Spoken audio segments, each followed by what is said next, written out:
दोस्तों जब railway counter पे आप बुकिंग के लिए जाएंगे, रिजर्वेशन के लिए जाएंगे, तो आपको इस तरीके का फॉर्म मिलेगा। दोस्तों ये फॉर्म इंग्लिश और रीजनल लैंग्वेज दोनों में मिलेगा। यहाँ पे आप देख सकते हैं ये रीजनल लैंग्वेज में भी फॉर्म दिया गया है और इंग्लिश में भी दिया गया है। इसको भरना कैसे है हम स्टेप बाय स्टेप देखेंगे। दोस्तों यहाँ पे आप देख सकते हैं रिजर्वेशन कैंसिलेशन रिक्वेस्ट फॉर्म। इस फॉर्म को आप ट्रेन में टिकट बुक करने के लिए भी यूज कर सकते हैं। अगर आपने पहले से टिकट बुक करवा रखी है तो उसको कैंसिल करने के लिए भी इस फॉर्म को यूज कर सकते हैं। रिजर्वेशन कैंसिलेशन दोनों एक ही फॉर्म से किया जा सकता है। इसमें आपको क्या क्या डिटेल भरना है वो एक एक करके हम देखेंगे। दोस्तों सबसे पहले यहाँ पे आपको 3 कॉलम दिए गए हैं, तो आप समझ लेते हैं कि पहला कॉलम क्या है। दोस्तों पहले कॉलम में लिखा गया है अगर आप मेडिकल बैकग्राउंड से हैं तो पहले वाले कॉलम को आप टिक कर सकते हैं। मेडिकल बैकग्राउंड से होने का मतलब अगर आप डॉक्टर हैं, कंपाउंडर हैं या मेडिकल फील्ड में आप काम कर रहे हैं तो आपको ये पहले वाले कॉलम पे टिक कर सकते हैं। इसको टिक करने का मतलब ये है कि आप मेडिकल बैकग्राउंड से हैं और आपको इन केस ऑफ इमरजेंसी आपको यूटिलाइज किया जा सकता है, यानी आपकी हेल्प ली जा सकती है। मान लीजिए ट्रेन में कुछ इमरजेंसी हो गई और आप मेडिकल बैकग्राउंड से हैं तो आपकी हेल्प ली जा सकती है। तो पहले वाले कॉलम को आप टिक कर सकते हैं अगर आप मेडिकल बैकग्राउंड से हैं। दूसरा जो कॉलम है वो सीनियर सिटीजन वाला कॉलम है। अगर आप सीनियर सिटीजन हैं तो आप सेकंड वाले कॉलम को टिक कर सकते हैं। जो तीसरा कॉलम है इसके बारे में हम बाद में बात करेंगे, ये इंपॉर्टेंट कॉलम है, ये आपको मैं बाद में बताऊंगा इसका क्या यूज होता है। तो दोस्तों यहाँ पे आप देख सकते हैं एक एक चीज़ें क्या आपको भरनी है फॉर्म में। तो पहला है ट्रेन नंबर, तो ट्रेन नंबर और नेम। यहाँ पे आप ट्रेन नंबर डाल दीजिए। जैसे मेरे को दिल्ली से नागपुर के बीच ट्रेन बुक करनी है तो मैं यहाँ पे जो ट्रेन नंबर है वो डाल देता हूँ, गोंडवाना एक्सप्रेस 12409। तो ये तो हो गया मेरा ट्रेन नंबर। अब मेरे को डालना है ट्रेन का नाम, तो यहाँ पे आप नाम डाल सकते हैं। ये ट्रेन नंबर है गोंडवाना का, गोंडवाना एक्सप्रेस।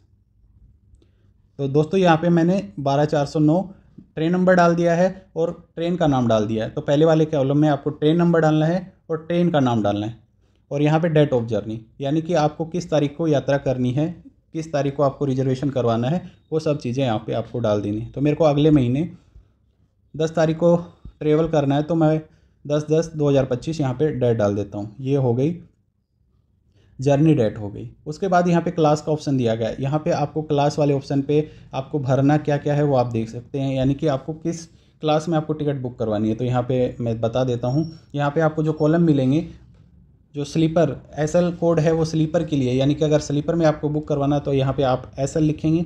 फर्स्ट एसी में आपको बुक करवाना है तो फर्स्ट एसी, सेकंड एसी में आपको बुक करवाना है तो सेकंड एसी, और थर्ड एसी में आपको बुक करवाना है तो थर्ड एसी आप यहाँ पे लिखेंगे। और लास्ट में जो सीसी है वो चेयर कार के लिए दिया गया है, यानी कि आप चेयर कार से ट्रेवल करना चाहते हैं या चेयर कार से बुकिंग करवाना चाहते हैं तो आपको सीसी यहाँ पे भरना पड़ेगा। तो मेरे को थर्ड एसी में बुक करना है तो मैं यहाँ पे थर्ड एसी वाला सिलेक्ट कर देता हूँ। तो मैंने यहाँ पे थर्ड एसी सिलेक्ट कर दिया है। अब हम 2 लोग हैं, 2 लोगों की टिकट बुक करनी है। तो नेक्स्ट वाला जो कॉलम है यहाँ पे आप देख सकते हैं नंबर ऑफ बर्थ और सीट। तो मेरे को 2 सीट चाहिए, यानी कि 2 लोगों का रिजर्वेशन करवाना हो तो मैं 2 पे सिलेक्ट 2 भर देता हूँ, यहाँ पे 2 सेलेक्ट कर लेता हूँ। दोस्तों ये सेम चीज़ें आपको अपने हाथ से पेन से वहाँ पे फॉर्म में लिखनी है। यहाँ पे मैं आपको पीडीएफ फॉर्मेट में बता रहा हूँ तो यहाँ पे ये ऑप्शन अवेलेबल है, इसलिए मैं यहाँ पे सिलेक्ट कर रहा हूँ। फिर मेरे को कहाँ से कहाँ तक टिकट बुक करनी है, तो जो गोंडवाना एक्सप्रेस है ये हज़रत निज़ामुद्दीन से स्टार्ट होती है। तो मेरे को हज़रत निज़ामुद्दीन से ट्रेन पकड़नी है तो मैं यहाँ पे हज़रत निज़ामुद्दीन पूरा स्टेशन का नाम लिख सकता हूँ या स्टेशन का कोड लिख सकता हूँ। तो यहाँ स्टेशन का कोड है NZM, हज़रत निज़ामुद्दीन। मैं इसको कैपिटल में लिख देता हूँ। तो हज़रत निज़ामुद्दीन मेरा स्टेशन हो गया जहाँ से मुझे ट्रेन पकड़नी है, और कहाँ तक, नागपुर से। तो यहाँ पे मैं नागपुर पूरा भी लिख सकता हूँ या नागपुर का कोड भी लिख सकता हूँ। तो नागपुर का कोड जो है वो NGP है, तो मेरे को नागपुर तक बुक करना है। तो आपका जो टिकट बुक कहाँ से कहाँ करनी है, आपको हज़रत निज़ामुद्दीन से नागपुर के बीच टिकट बुक करनी है। तो मैंने यहाँ पे निज़ामुद्दीन और नागपुर का यहाँ पे कोड डाल दिया। यहाँ पे आप स्टेशन का पूरा नाम भी लिख सकते हैं। फिर नीचे आप आ जाइए यहाँ पे बोर्डिंग एट, यानी कि आपको ट्रेन कहाँ से पकड़नी है। तो मेरे को ट्रेन निज़ामुद्दीन से ही पकड़नी है तो यहाँ पे मैं निज़ामुद्दीन ही डाल देता हूँ।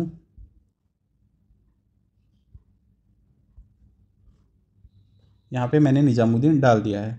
और मेरे को रिजर्वेशन कहाँ तक चाहिए, नागपुर तक। तो मैं नागपुर यहाँ पे डाल देता हूँ। यहाँ तक नागपुर डाल दिया मैंने। दोस्तों मेरे को निज़ामुद्दीन से नागपुर के बीच ट्रेन पकड़नी है तो मैंने फ्रॉम में निज़ामुद्दीन डाल दिया है और कहाँ तक टिकट चाहिए, नागपुर तक, तो यहाँ पे 2 में नागपुर डाल दिया। ट्रेन कहाँ से पकड़ूंगा, निजामुद्दीन से, तो बोर्डिंग हाइट में निजामुद्दीन डाल दिया। और रिजर्वेशन मेरे को कहाँ तक चाहिए, मेरे को नागपुर तक चाहिए, तो रिजर्वेशन अप टू यहाँ पर मैंने नागपुर डाल दिया। यहाँ पे आप स्टेशन का पूरा नाम भी लिख सकते हैं। अब हम 2 लोग ट्रेवल कर रहे हैं तो मैं इन दोनों की यहाँ पे डिटेल डाल देता हूँ। तो पहला जो है वो राकेश कुमार है, तो यहाँ पे राकेश कुमार डाल दिया। फिर यहाँ पे उसका जेंडर सेलेक्ट करना है, मेल है या फीमेल, तो राकेश कुमार मेल है तो मैंने मेल सेलेक्ट कर लिया। एज है राकेश कुमार की 28, तो यहाँ पे मैंने 28 डाल दिया है। इस वाले कॉलम में आपको ये जो कंसेशन ट्रेवल अथॉरिटी नंबर, ये रेलवे एम्प्लॉयज़ के लिए है, उनको पास मिलता है, तो वहाँ पे वो कंसेशन ट्रेवल अथॉरिटी नंबर यहाँ पे आप डाल सकते हैं और इस कॉलम को आप छोड़ दीजिए। आपको बर्थ चॉइस, अगला जो कॉलम है बर्थ चॉइस का है, आपको कौन सी चाहिए, लोअर बर्थ चाहिए, अपर बर्थ चाहिए, तो यहाँ पे आप अपनी बर्थ चॉइस के हिसाब से lower berth, upper berth, side lower, side upper, ये सब यहाँ पे डाल सकते हैं। तो मेरे को लोअर बर्थ चाहिए तो मैं यहाँ पे लोअर बर्थ डाल देता हूँ। अगला वाला जो कॉलम है वो राजधानी के लिए है। राजधानी से अगर आप सफ़र कर रहे हैं तो यहाँ पे आपको खाने का ऑप्शन दिया गया है। यहाँ पे आप खाना वेज, नॉन वेज या नो फूड सेलेक्ट कर सकते हैं। या तो आप वेज खाना ले सकते हैं या आप नॉन वेज खाना ले सकते हैं, या फिर आप खाना नहीं लेना चाहते तो आप नो फूड भी यहाँ पे डाल सकते हैं, इन केस ऑफ आप राजधानी से ट्रेवल कर रहे हैं या राजधानी से आप ट्रेन की टिकट बुक करवा रहे हैं। तो इस कॉलम को खाली छोड़ देता हूँ। दूसरा नाम है विनीत कुमार और ये मेल है, मैंने इनको सेलेक्ट कर लिया है, एम लिख दिया है यहाँ पे। फीमेल के लिए आप एफ़ यूज कर सकते हैं इस वाले कॉलम में। इनकी जो एज है वो 26 है, तो 26 मैंने यहाँ पे डाल दिया है। सेम वही इस वाले कॉलम को आपको खाली छोड़ देना है और बर्थ प्रीफरेंस में आप यहाँ पे जो भी आपको चाहिए, मेरे को लोअर चाहिए तो मैं यहाँ पे लोअर डाल देता हूँ। इस तरीके से आप ये डिटेल भरेंगे, यहाँ पे जितने आपके नाम हैं वो आप यहाँ पे भर सकते हैं। अप टू 6 मेंबर का यहाँ पे आप नाम लिख सकते हैं। जो नीचे आएंगे तो आपको यहाँ पे जो मिलेगा वो बच्चों के लिए, अगर आपके साथ बच्चे भी ट्रेवल कर रहे हैं जिनकी एज 5 साल से कम है तो उनका नाम यहाँ पे नीचे वाले कॉलम में आप लिख सकते हैं। नाम लिख लेंगे, फिर उनका जेंडर सेलेक्ट करेंगे और उनकी एज सेलेक्ट करेंगे। 5 साल से जो कम के जो बच्चे हैं उनके लिए आप यहाँ पे इस वाले कॉलम को यूज कर सकते हैं। अगर आप 5 साल से ज़्यादा उनकी उम्र है तो आपको पहले वाले जो ये कॉलम दिया गया है यहाँ पे ही उनके नाम आपको लिखने पड़ेंगे।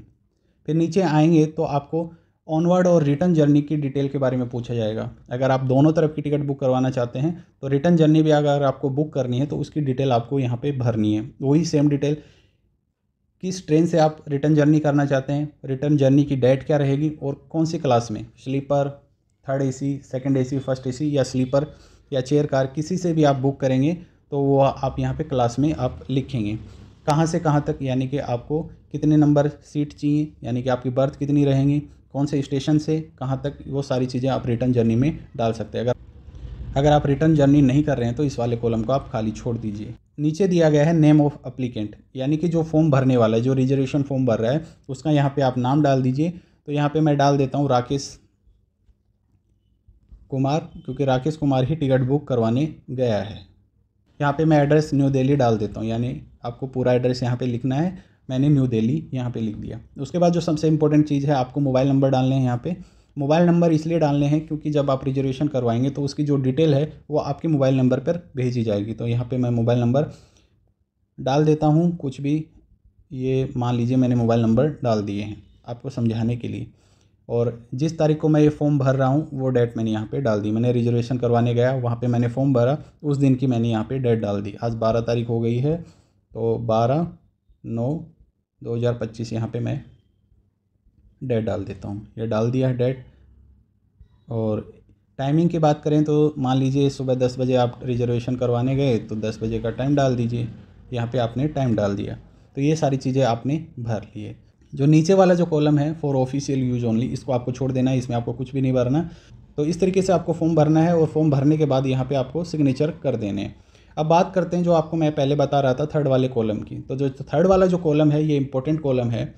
जैसे कि मैंने अभी थर्ड एसी में ट्रेन की टिकट बुक की है, मतलब रिजर्वेशन करवाना चाह रहा हूँ। मान लीजिए किसी केस में थर्ड एसी की सारी टिकट भर जाती हैं और सेकंड एसी और फर्स्ट एसी में कोई सीट खाली रह जाती है, तो मैं अगर थर्ड वाले ऑप्शन को टिक कर देता हूँ, ऑटो अपग्रेडेशन वाला, तो अगर सेकंड एसी और फर्स्ट एसी में कोई सीट खाली है और थर्ड एसी की सारी सीटें भर गई हैं तो बिना किसी एक्स्ट्रा चार्ज के मुझे सेकंड एसी में सीट मिल जाएगी। सेकंड एसी या फर्स्ट एसी जिसमें भी खाली रहेगी उसमें सीट मिल जाएगी। तो ये इंपॉर्टेंट कॉलम है, जब भी आप टिकट बुक करवाएं, रिजर्वेशन करवाएं, तो थर्ड वाले कॉलम को ज़रूर सेलेक्ट करें, यानी कि ऑटो अपग्रेड हो जाएगी आपकी बिना किसी एक्स्ट्रा चार्ज के। यानी कि जिस भी क्लास में आप टिकट बुक करते हैं उस क्लास की अगर टिकट्स फुल हो जाती हैं तो आपको अपर क्लास में बिना किसी एक्स्ट्रा चार्ज के आपको सीट दे दी जाएगी। तो थर्ड वाला कॉलम इम्पोर्टेंट है। तो इस तरीके से आप रिजर्वेशन फॉर्म भर सकते हैं। बहुत आसान है रिजर्वेशन फॉर्म भरना। तो दोस्तों आज की वीडियो में बस इतना ही। आशा करता हूँ वीडियो में बताई गई जानकारी आपको पसंद आई होगी। अगर वीडियो अच्छा लगे तो लाइक और कमेंट करना ना भूलें। मिलते हैं नेक्स्ट वीडियो में, तब तक के लिए जय हिंद।